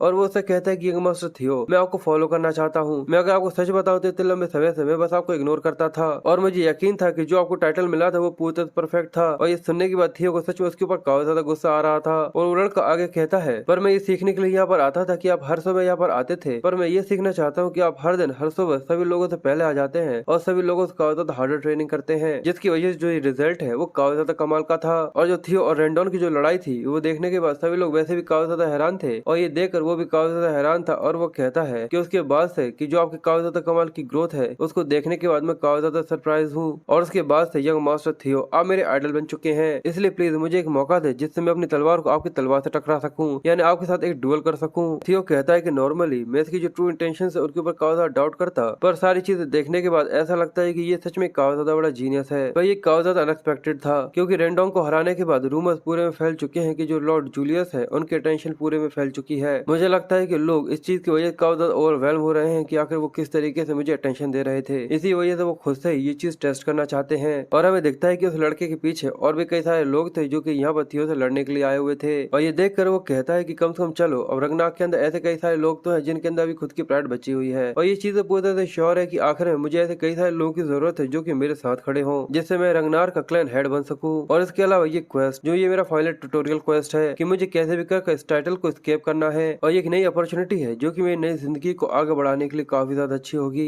इसलिए थियो एवेलिन से कहता है कि मुझे यहाँ पर थोड़ा सा मौका मिल सकता है। वो कहती कि बिल्कुल अपने स्किल्स को शो ऑफ करो। इसलिए थियो भी अपनी तलवार को अपने सामने रख देता है और उससे कहता है कि बिल्कुल। जिसके बाद थियो वहाँ पर प्लेज लेना चालू करता है और ये देखकर एवेलिन को काफी ज्यादा अच्छा लग रहा था और वो लड़का भी काफी ज्यादा एक्साइटेड होते हुए अपनी प्लेज लेने चालू कर देता है। जिसके बाद अब उन दोनों के बीच में स्पा चालू हो जाता है और वो लड़का तेजी से थियो की तरफ बढ़ना चालू कर देता है, जो कि देखने में काफी ज्यादा खतरनाक लग रहा था। और जैसे ही उसकी तलवार थियो से टकराती है, थियो काफी ज्यादा आसानी से उसकी तलवार के अटैक को ब्लॉक कर लेता है। ये देखकर वो काफी ज्यादा हैरान था और वो लड़का कहता है कि काफी ज्यादा तेज है। और ये बोलने के बाद भी कि वो साउथ इंस्पेक्शन ऑफिसर का आइडल है, क्या मुझे अपनी स्पीड के ऊपर सच में इतना ज्यादा कॉन्फिडेंट होना चाहिए। और ये कहकर वो लगातार थियो के ऊपर हमला करना चालू कर देता है और साथ ही सोचता है कि मुझे यंग मास्टर थियो से ऐसा ही उम्मीद करना चाहिए कि जो उसके स्किल्स है वो सच में एक रियल डील है। पर थियो उसके अटैक्स को ब्लॉक करते हुए कहता है कि ये तो एक बेवकूफी है, अगर मैं अपने पास्ट लाइफ में होता तो उसकी कुछ हिट्स को लेने के लिए भी मुझे काफी ज्यादा स्ट्रगल करना पड़ता, पर बिल्कुल अब चीजें काफी ज्यादा अलग है। और ये कहकर जैसे ही थियो अपनी तलवार को घुमाकर उसके ऊपर हमला करता है, इसकी वजह से वो लड़का काफी ज्यादा तेजी से सरकते हुए जाता है और कहता है कि ये चीज अब मेरे लिए काफी ज्यादा आसान है। और अब वो यहाँ पर काफी ज्यादा आसानी से हार गया था और उस लड़के के मुंह से खून आ जाता है और वो बहुत दूर जाकर गिरा था, जिसकी वजह से एक धमाके के साथ वो वहाँ पर बेहोश हो जाता है। और फिर होश आते हुए कहता है कि जैसा कि मुझे यंग मास्टर थियो से एक्सपेक्ट करना चाहिए था, मैं हार चुका हूँ। और थियो भी उससे कहता है कि ये काफी ज्यादा अच्छी लड़ाई थी। जिसके बाद वो अपने आप को देखते हुए कहता है कि रुको, क्या मैं अपने ऊपर ऑब्जर्वेशन स्किल को इस्तेमाल कर सकता हूँ। और जैसे ही वो ऐसा करता है तो वो खुद को ही ऑब्जर्व करना चालू करता है और देखकर काफी हैरान होता है कि वो अपने खुद के स्टेटस विंडो को देख पा रहा है। और वो ये देखता है तो उसका सिस्टम उसे बताता है कि जो उसके स्टेट्स है उसे नंबर के अंदर दिखाया गया है कि आखिर उसकी पावर कितनी ज्यादा है। और वो ये देखकर कहता है कि जो एबिलिटी मुझे मिली है वो कैटेगरी अंडर टैलेंट है। इसका मतलब अगर मैं लगातार इसी तरीके से क्वेस्ट करता रहता हूँ तो मुझे ऐसे और 4 स्किल्स मिलेंगे। और इसके अलावा मैं सच में पर्सनली अपने खुद के स्टेटस वैल्यू को भी चेक कर सकता हूँ। देखकर लगता है कि जो मेरे मैजिक पावर स्टेट्स है वो मेरे पास्ट लाइफ से काफी ज्यादा अच्छा है और मेरे पास ड्रैगन हार्ट भी है। पर आखिर नेगेटिव लक का क्या मतलब है? क्या मैं किसी तरीके श्रापित हूँ या फिर कुछ ऐसा ही? क्या अपनी पास्ट लाइफ में भी मैं इतना ही ज्यादा अनलकी था इस सब की वजह से? अब मुझे कोई रास्ता देखना होगा जिससे मैं अपने लक को काफी ज्यादा तेजी से बढ़ा सकूं। और थियो अचानक थोड़ा सा कंफ्यूज होकर पीछे की तरफ देखता है तो ये देखकर काफी ज्यादा हैरान था क्योंकि वहाँ पर ऐसे कई सारे लोग खड़े हुए थे जो कि उसको घूर घूर कर देख रहे थे। ये देखकर वो काफी ज्यादा कंफ्यूज था। एवलिन ये देखकर कहती है कि इस चीज से फर्क नहीं पड़ता कि आखिर रैंक डाउन कितना ही कमजोर था, पर फिर भी वो एक मिड रैंक स्पोर्ट्समैन था और थियो ने रैंक डाउन को हराया है। और इसके अलावा उसने कमांडर की अप्रूवल को भी रिसीव किया है। और जो रूल है कि जो स्ट्रॉन्ग का मोटो होता है यहाँ पर केवल 2 रिएक्शन ही मिल सकते हैं, या तो वो लोग इससे काफी ज्यादा जलने लगे हैं या फिर वो इसकी वजह से काफी ज्यादा एडमायर हो चुके हैं। और जिस तरीके से वो लोग यहाँ पे एक जगह पर आकर इकट्ठे हुए हैं देखकर तो ऐसा लगता है कि जैसे कि सभी शब्द एक ही जगह पर आ गए हैं और ऐसा लगता है कि जितने भी रूमर्स थे वो पूरे सच थे और वो लोग बस यहाँ पर उन दोनों के बीच की लड़ाई के बारे में बात कर रहे थे। और सभी लोग बस अब यहाँ पर थियो से लड़ने के बारे में ही सोच रहे थे। वो बस ये चाहते थे कि वो एक बार उससे लड़ सकें। और जो थियो था वो सभी के स्टेटस को देख रहा था कि सभी लोग काफी ज्यादा ईगर है उसे स्पा करने के लिए। थियो ये देखकर एक लंबी सी सांस लेता है, जिसके बाद वो अपने सामने खड़े हुए लड़के को बुलाता है। ये देखकर वो काफी ज्यादा कंफ्यूज था और वो कहता है कि तुम मुझे जानते हो? वो कहता है कि मेरे सामने आओ, चलो स्पा करते हैं। ये सुनने के बाद वो अपनी प्लेज लेना चालू करता है और थियो भी अपनी प्लेज लेता है, जिसके बाद उन दोनों के बीच में एक स्पा स्टार्ट हो जाता है जहाँ पर उन दोनों के बीच में एक काफी ज्यादा इंटेंस बैटल चल रही थी। और इसमें जो थियो की सूट में से प्रैक्टिस थी वो काफी ज्यादा तेजी से इंक्रीज हो रही थी। और जैसे उसके सामने का जो लड़का था वो अपनी तलवार को घुमाता है, थियो काफी ज्यादा आसानी से जैसे उसकी तलवार उसके गले के सामने आ जाती है वो अपनी तलवार से उसके अटैक को रोक लेता है और काफी ज्यादा तेजी से उसकी तलवार को घुमाते हुए उसकी तलवार को उसके हाथ से छोड़वा देता है। और इसकी वजह से जो उसका स्पोर्ट्समैन का हार्ट था वो भी काफी ज्यादा तेजी से इंक्रीज हो रहा था। वो लड़का ये देखने के बाद काफी ज्यादा कंफ्यूज था और वो यहाँ पर हार चुका था। और सिस्टम बताता है कि थियो को उस लड़की का अप्रूवल मिल चुका है, जिसकी वजह से जो उसका लक था वो 1% से बढ़ गया था। ये देखने के बाद थियो काफी ज्यादा हैरान था और वो कहता है कि उसके अप्रूवल की वजह से मेरा लक बढ़ चुका है। तो क्या इसका मतलब ये है कि ये मेरे मेरे रेपुटेशन को भी ट्रैक करता है। और अब वो ये समझ चुका था कि आखिर उसे अपने लक को किस तरीके से बढ़ाना है, इसलिए वो एक एक कर सभी लोगों से लड़ना चालू करता है और एक एक कर सभी लोगों को हराता जाता है। उनके बीच में काफी ज्यादा इंटेंस बैटल होती है और एक एक कर सभी लोगों को हराते हुए उसका जो लक था वो एक एक कर बढ़ता जा रहा था, क्योंकि सभी लोग जैसे उसे यंग मास्टर मानने के लिए अप्रूव करते हैं उसका लक एक से बढ़ता जाता है और वो यहाँ पर लगातार एक एक कर सभी के साथ लड़ रहा था। और ऐसे ही देखते देखते वो सभी लोगों से लड़ चुका था। अब केवल कुछ ही लोग थे जो कि यहाँ पर से लड़ने के लिए बाकी थे, या फिर ये कहना चाहिए कि सभी लोग यहाँ पर हार चुके थे। थियो इस तरीके से लड़ने की वजह से काफी ज्यादा थक गया था और वो कहता है कि इस पॉइंट पर मैं सभी लोगों से काफी ज्यादा लड़ चुका हूँ और जो उसका परसेंटेज था वो बढ़कर केवल 29 पर पहुंचा था, यानी वो केवल 1% से इंक्रीज हुआ था। और अब वो ये देखकर समझ जाता है क्योंकि ये सब मुझे काफी ज्यादा आसानी से अप्रूव कर चुके हैं, इसलिए उसे एक ऐसे इंसान से लड़ने की जरूरत है जो कि काफी ज्यादा स्ट्रॉन्गर हो और या फिर ऐसा इंसान जो कि उसे काफी ज्यादा कम आंकता हो। तभी उनके पीछे से एक लड़का आता है जो कि आते हुए कहता है, देखकर ऐसा लगता है कि तुम पहले ही काफी ज्यादा थक चुके हो। थियो पीछे की तरफ देखते हुए कहता है कि जब मुझे आराम करना होगा मैं कर लूंगा, पर मुझे अभी ऐसा नहीं करना। तो वहाँ से आते हुए वो कहता है, अगर ऐसा है तो ठीक है, मैं इस समय तुम्हें रिक्वेस्ट करता हूँ कि तुम मुझसे लड़ाई करो। और वहाँ पर आया हुआ कोई और नहीं, द सिल्वर लाइन रीमिन था। ये देखने के बाद थियो भी काफी ज्यादा हैरान हो जाता है और कहता है कि ये तो रीमिन है, ये तो द 4 हॉर्न्स में से एक है। जिसके बाद हमें नॉर्थ के 4 हॉर्न्स के बारे में बताया जाता है कि फोर्थ जिसका नाम हल्केस है, थर्ड जिसका नाम रे है, सेकंड जिसका नाम रेमिंगटन है और पहला जिसका नाम एक्सियन है। और ये टाइटल ये रेफर करता है कि ये चारों अवेकनिंग सेरेमनी जनरेशन से पहले के काफी ज्यादा स्ट्रॉन्गर लोग हैं। जिसके बाद रेमिंग अपने बारे में इंट्रोड्यूस करते हुए बताता है और कहता है कि मैं यहाँ पर अवेकनिंग सेरेमनी से पहले अपने लॉर्ड के स्वॉर्डमैनशिप को देखने के लिए आया हूँ। साथ ही वो उसे आगे कहता है कि इसके अलावा मैं तुम्हारा शुक्रिया करना चाहता हूँ क्योंकि तुमने मेरे यहाँ पे एक इच्छा को पूरा किया है जिसके लिए मैं काफी ज्यादा लंबे समय से इंतजार कर रहा था। और वो उसके स्टेटस को देखता है जहाँ पर वो काफी ज्यादा सरप्राइज था क्योंकि अचानक ही उसके सामने एक ऐसा दुश्मन अपीयर हो गया था जिसके बारे में उसने कभी भी नहीं सोचा था, यानी वो थियो के बारे में कह रहा है। जिसके बाद थियो भी अपने आप को इंट्रोड्यूस कर और प्लेज लेना चालू करता है और साथ ही सोचता है कि मैंने ऐसा कभी भी नहीं सोचा था कि जिस इंसान की मैं काफी ज्यादा रिस्पेक्ट करता हूँ एक ऐसा सोर्ड जीनियस रेमिंगटन यहाँ पर मेरे सामने आ जाएगा। मुझे ये चीज थोड़े समय के लिए इग्नोर करनी चाहिए कि मैं यहाँ पर एक क्वेस्ट की प्रोग्रेस को बढ़ा रहा हूँ, इसलिए वो कहता है कि ये मेरे लिए काफी ज्यादा बड़े ऑनर की बात है कि मैं एक ऐसे इंसान से लड़ाई कर रहा हूँ जो कि नार्कलो क्लैन का डिप्यूटी हेड है। साथ ही वो सोचता है कि मुझे इसके खिलाफ कैसे कर लड़ाई करनी होगी, जो भी सब मेरे पास है उस सबको मिलाकर। और ये सुनकर रेमिंग उससे कहता है कि मैं भी सोचता हूँ कि तुमसे मुझे काफी ज्यादा अच्छी बैटल महसूस हो। और रेमिंग कहता है कि मैं भी एक काफी ज्यादा अच्छी लड़ाई चाहता हूँ। और रेमिंग अपने सामने बढ़ते हुए रेमिंग को देखते हुए कहता है कि मैं सच में जो मैं अभी हूँ मैं यहाँ पर रहकर रेमिंग को हरा सकता हूँ, क्योंकि उसके अंदर से निकलने वाली जो एनर्जी होती है वो सच में एक सिल्वर लाइन की होती है जो कि सच में काफी ज्यादा ओवरवेलमिंग थी। और जैसे उन दोनों की तलवारें टकराती हैं उन दोनों के अंदर से प्रेशर निकलना चालू होता है और उसका जो स्टेटस था उसकी परसेंटेज 30 से बढ़ चुकी थी और उसका जो परसेंटेज था वो 30 पर पहुंच चुका था। पर हमें दिखाते हैं कि थियो और रेमिन जो एक दूसरे से लड़ रहे थे उन दोनों के बीच में जो रेमिन की तलवार थी वो यहाँ पर क्रैक हो जाते यहाँ पर टूट जाती है। ये देखने के बाद सभी लोग काफी ज्यादा हैरान थे क्योंकि जो थियो की तलवार थी वो उसकी टकराने की वजह से यहाँ पर टूट गई थी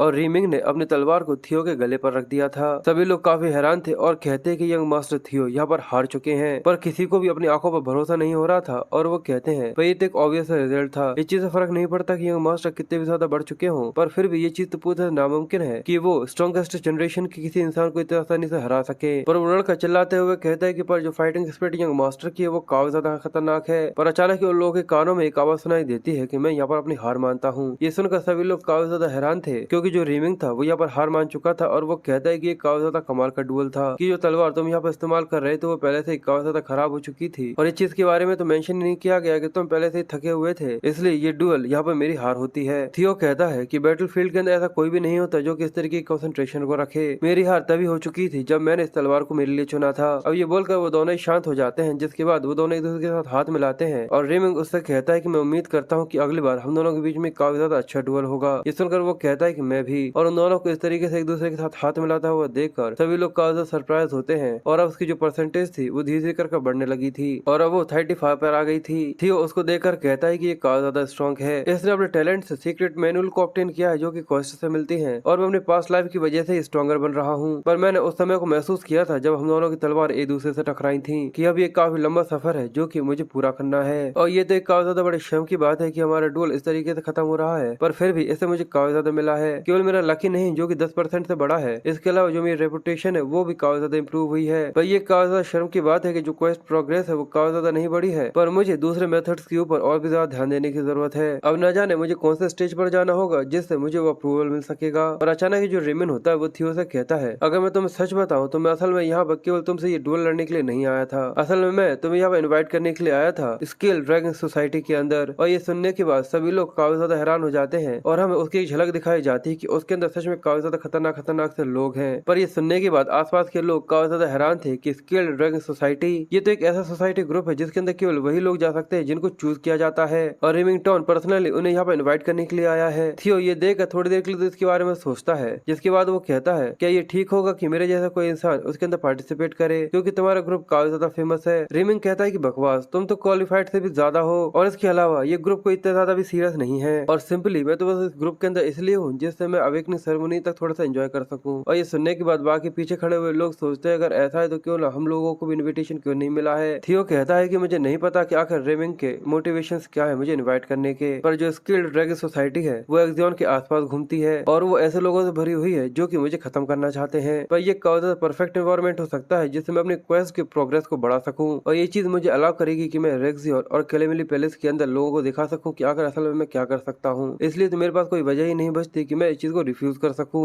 इसलिए वो उस लीडर को लेकर उसका शुक्रिया करता है और वो उससे आगे कहता है अगर ऐसा है तो मैं पार्टिसिपेट करने के लिए तैयार हूँ और इसकी वजह से जो उसकी परसेंटेज थी वो थोड़ी सी बढ़ जाती है। रिमिंग ये सुनकर काफी खुश होता है और कहता है कि ये काफी ज्यादा अच्छा है। अगर तुम्हारे अंदर किसी तरीके का क्वेश्चन हो तो जरा सा भी हेजिटेट मत करना। जो हमारी नेक्स्ट मीटिंग होगी वो 2 हफ्तों के बाद है। पर जो एवलिन थी वो थोड़ी सी कंफ्यूज थी और उसको इस चीज के ऊपर काफी ज्यादा शक था कि आखिर क्या वजह हो सकती है। और अब ये सब खत्म हो जाने के बाद हमें अगले सीन में दिखाया जाता है रोज पैलेस का सीन, जहाँ पर जो उसकी माँ होती है वो उसके दरवाजे को खोलते हुए धमाके के साथ वहाँ पर कई सारे लोगों को लेकर आती है और वो थियो से कहती है कि मेरे बच्चे, और वो काफी ज्यादा खुश थी। जैसे थियो पलट कर देखता है उसकी माँ यहाँ पर आई हुई है, वो उससे कहता है कि माँ एक ऐसी न्यूज है जो कि मैं आपको सुनाना चाहता हूँ। पर वहाँ पर ऐसे कई सारे बटलर्स थे जिसके हाथों में कई सारी चीजें थी। ये देखकर वो कहता है कि माँ आखिर ये सब क्या है। सिसिलिया कहती है कि मैंने सुना है कि तुम्हें स्किल्ड ड्रैगन सोसाइटी से इन्विटेशन आया है, द स्किल्ड ड्रैगन सोसाइटी, जिसके अंदर वो एक्सियन भी है जो कि उस क्लूली एमिलिया का लड़का है और इसके अलावा उसके अंदर काफी ज्यादा कमाल का टैलेंट ड्रीमिंग भी है और इसके अलावा उन लोगों को काउंसिल की अटेंशन भी मिली हुई है। इसलिए अब सारी चीजें जैसा कि तुम पहनने वाले हो और आखिर तुम्हें अपने कंपोज को किस तरीके से दिखाना है, सारी चीजें काफी ज्यादा स्ट्रिक्ट होंगी। और वो उसका नाप लेते हुए कहते हैं कि मुझे पता है कि तुम्हारी यहाँ पर किसी भी तरीके की गलती नहीं जो कि वहाँ पर हुआ है, पर फिर भी इस तरीके से किसी मीटिंग को अटेंड करना एक काफी ज्यादा अलग ही मैटर है। और सबसे अच्छी बात तो ये है कि एक ऐसी चीज है जिसके अंदर मैं तुम्हारी मदद कर सकती हूँ जब तक तुम ये ना भूल जाओगी जो तुम्हारी ये माँ है ये एक्टिंग में काफी ज्यादा अच्छी है और मैं काफी ज्यादा खुश हूँ कि मैं असिस्ट कर सकती हूँ मेरे प्यारे से बेटे को। और ये सुनने के बाद थियो अपने पास्ट में चला जाता है जहाँ पर लोग कहते थे कि वो एक नाजायज औलाद है, एक कॉमन सी कॉन्क्यूबाइन का। वो हमेशा से इसकी गिल्ट में रहती थी कि उसको यानी उसके लड़के को इस तरीके का लेबल क्यों मिला है, पर इस सब के बाद भी वो काफी अच्छी तरीके से जानता था कि ये सारी गलती उसकी नहीं है, वो रंगनार के कोल्ड क्लैन से है। ये चीज उनके लिए भी काफी ज्यादा मुश्किल थी, एक ऐसे लड़के को पालना जिसके अंदर बिल्कुल भी टैलेंट नहीं है। और थियो ये सब सोच रहा था कि जो सिसिलिया थी वो आके उसके गले लग जाती है और कहती है कि मेरे प्यारे बेटे, और उसकी आंखों में आंसू आ जाते हैं और वो आगे कहती है कि तुम्हारी माँ को हमेशा तुम्हारे ऊपर भरोसा था कि तुम ये सब कर सकते हो। ये सुनने के बाद थियो को भी काफी ज्यादा अच्छा लगता है और वो भी अपनी माँ को गले लगा लेता है और कहता है कि माँ आपको अब इन सब चीजों की चिंता करने की बिल्कुल भी जरूरत नहीं है। और सच में ये उन दोनों के लिए काफी ज्यादा इमोशनल सीन था। सिसिलिया कहती है कि मेरा लड़का अब सच में स्किल्ड ड्रैगन सोसाइटी को ज्वाइन करने वाला है और उसके दिमाग में तो स्किल्ड ड्रैगन सोसाइटी के लिए कुछ और ही चल रहा था। जिसके बाद हमें 2 हफ्तों के बाद का सीन दिखाया जाता है कि इस रात स्किल्ड ड्रैगन सोसाइटी के अंदर एक बैंक्वेट होने वाली है। रिमिंग कैरेज लेकर वहाँ पर खड़ा हुआ था और वो थियो का ही वेट कर रहा था और जैसे ही वो सामने की तरफ देखता है तो जो थियो था वो काफी ज्यादा शानदार जैसे रॉयल टाइप के कपड़े होते हैं उनको पहने हुए आ रहा था और वो देखने में काफी ज्यादा अच्छा लग रहा था और उसके चेहरे पर मुस्कुराहट भी थी। वो थियो को देखकर कहता है कि मास्टर तुम सच में बिल्कुल ऐसा लग रहा है जैसे कोई नए इंसान हो। ये देखकर थियो उससे कहता है कि तुम भी यहाँ पर मुझे टीज कर रहे हो, तो वो कहता है कि नहीं मैं तो बस काफी ज्यादा जेनरस हूँ आपके बाद। और वो कहकर गेट खोलता है। थियो कहता है कि इसकी बातों में यहाँ पर पॉइंट है क्योंकि मैं पहले से लंबा ही नहीं हो गया हूँ, जो मेरी मसल्स है वो पहले से काफी ज्यादा डेवलप हो गई है और ये रिजल्ट है मेरे 2 हफ्ते तक लगातार ट्रेनिंग करने का। और उस समय पर रिमिंग हर दिन मुझसे मिलने के लिए आता था जिसकी वजह से हम लोग को पहले से काफी ज्यादा करीब हो चुके हैं, यानी हम लोग दोस्त बन चुके हैं। और उनके बारे में तो मैंने कहा ही नहीं कि वो फॉलोवर्स जिनको अब तक मैं गेन कर चुका हूँ। एवलिन भी ये देखकर कहती है कि मैंने सोचा था कि मैं केवल कुछ समय के लिए यंग मास्टर केवल थियो को यहाँ पर ट्रेन करने वाली हूँ, पर आखिर में मेरे पास इतने सारे बेवकूफ कहाँ से आ गए। और रिमेनिंग भी वहाँ पर आ गया था जिसकी वजह से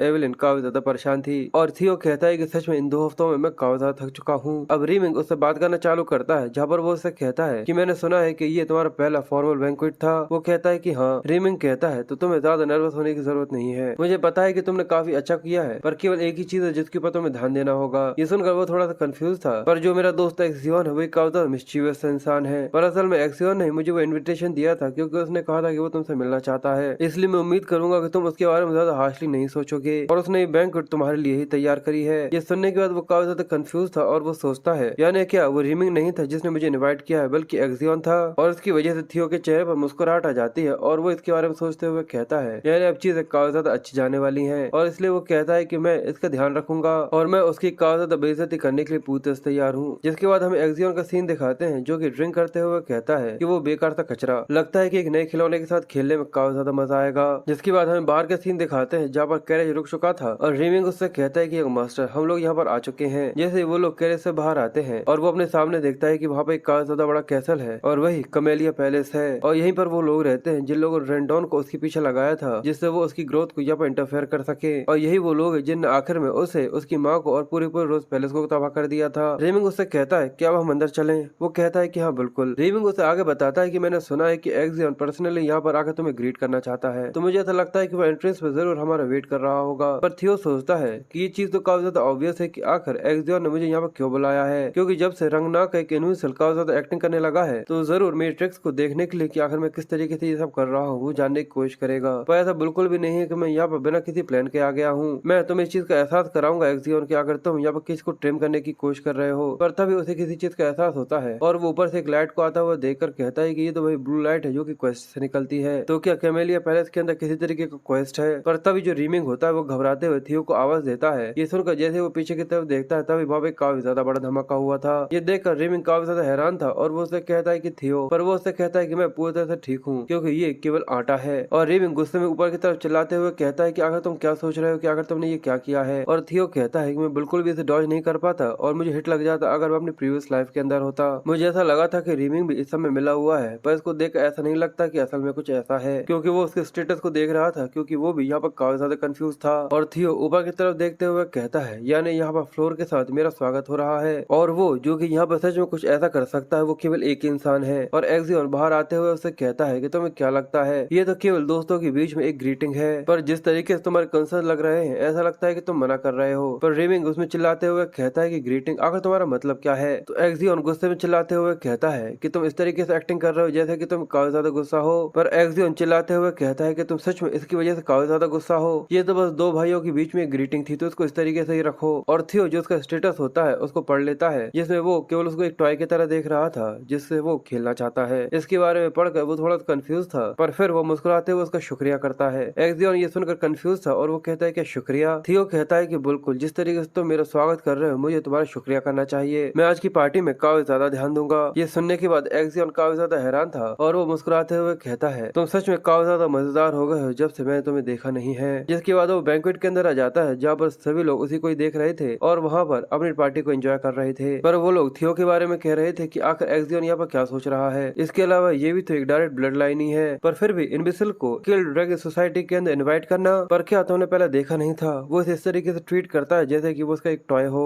रीमिंग थियो से माफी मांगते हुए कहता है कि मुझे एक बार और माफ कर देना क्योंकि वो हमेशा इस तरीके से नहीं रहते। थियो उससे कहता है कि ये ठीक है, मैं सच बताऊं तो मैं काफी ज्यादा ग्रेटफुल हूँ। ये सुनकर वो थोड़ा सा कंफ्यूज था और वो सोचता है तुम्हें जितना बोलना है तुम उतना बोल सकते हो, तुम अभी जितनी मेरे बारे में बकवास करना चाहो उतना कर सकते हो क्योंकि बाद में मैं इस मुंह को वापस तबाह कर दूंगा। पर मैं इसके अलावा उस लोकेशन को देखना चाहता हूँ कि आखिर वो लाइट जो ब्लू लाइट आ रही थी वो कौन सी डायरेक्शन से आ रही थी। मैं पूरी तरह से श्योर हूँ कि जरूर वहाँ पर एक क्वेस्ट होगा, पर मैं नेचुरली वहाँ पर जाकर उस चीज को अप्रोच नहीं कर सकता। और ये कहते हुए वो ड्रिंक कर रहा था पर तभी एक्सियन वहाँ पर आ जाता है जो कि उससे कहता है तो कैसा है, क्या तुम इस पार्टी को एंजॉय कर रहे हो? थियो अपने आप को शांत रखते हुए कहता है कि मुझे वैसा करना होगा जैसा कि मैंने प्लान किया है, इसलिए वो उससे कहता है कि बिल्कुल, यहाँ पर इनवाइट करने के लिए तुम्हारा बहुत बहुत शुक्रिया। वो कहता है कि ठीक है, पर जो पहले हुआ था प्लीज उसके लिए मुझे माफ कर देना, मुझे लगता है कि मैंने कुछ जरूर से ज्यादा ही कर दिया था। तो क्या तुम मेरी अपॉलॉजी को यहाँ पे एक्सेप्ट करते हो? मैंने बिल्कुल सही कहा ना? और ये कहकर वो उसके गले लग जाता है। रीमिंग ये देख एक्सियन को चिल्लाता है तो वो उससे कहता है कि अपॉलॉजी क्यों? ये सुनकर जो रीमिंग था वो थोड़ा सा कंफ्यूज था और वो कहता है कि मुझे तो बस याद है कि तुमने मुझे यहाँ पर ग्रीट किया था।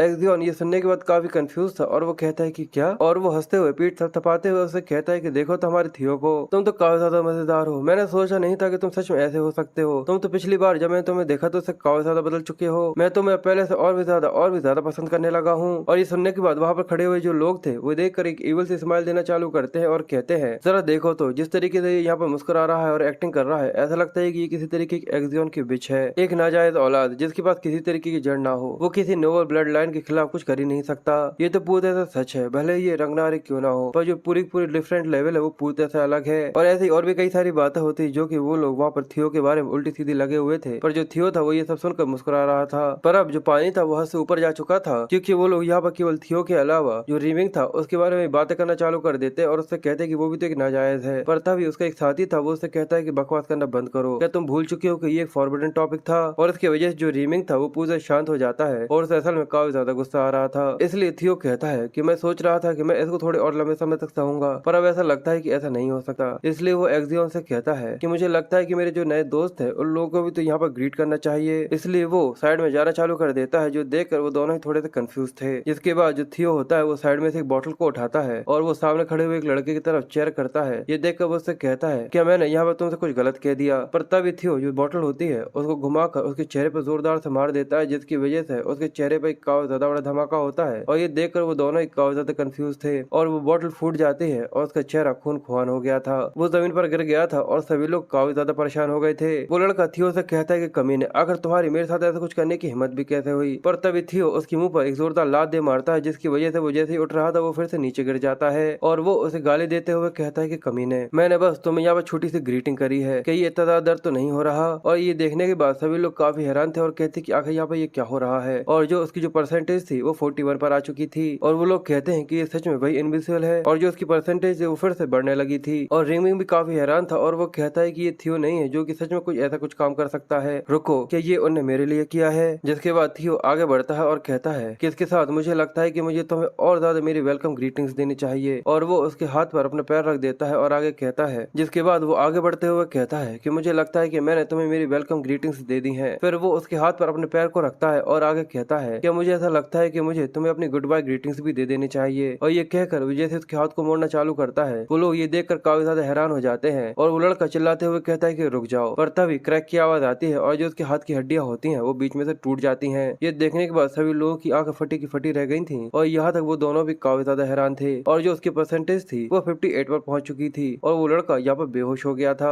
और अब थियो उस लड़के को यहाँ पर छोड़ देता है, जिसके बाद बड़ी स्टाइल में खड़ा होते हुए उससे कहता है कि यहाँ पर कोई और भी है जो कि मुझसे हेलो कहना चाहता है। और अब उसकी परसेंटेज 66 पर पहुंच गई थी। पर अचानक ही वहाँ पर 4 गार्ड्स होते हैं जो कि जंप करते हुए उसको घेर लेते हैं और फिर अपनी तलवारों को निकाल कर जल्दी से आकर थियो के गले पर रख देते हैं और उससे कहते हैं कि ये मास्टर को हर्ट करने के पाप में तुम्हें यहाँ पर सजा के तौर पर अपनी जान देनी